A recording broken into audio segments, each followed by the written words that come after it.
Macam mana kita nak ringkaskan algebra ni?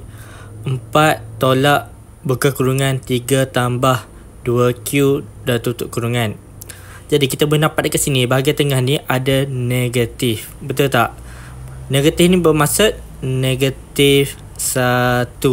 Sebab apa? Sebab tak ada nombor dekat tengah ni. Jadi ini adalah negatif 1. Anda kena ingat formula ni juga.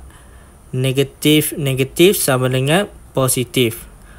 Positif negatif sama dengan negatif.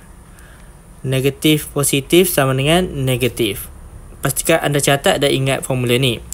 Jadi kita kena daratkan yang ni dulu. Negatif 1 darat 3. Lepas tu negatif 1 darat 2Q. Okay, jom kita mulakan. First kita letak 4 dekat depan. 4. Negatif 1 darat dengan 3.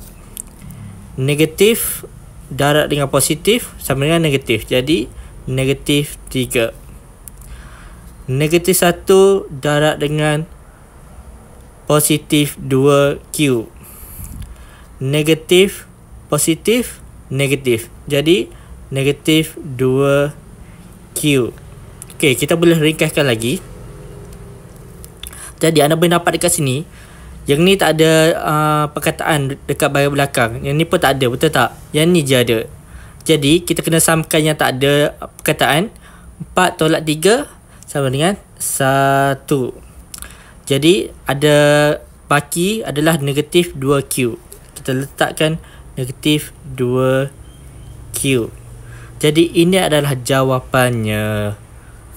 Mudah je kan?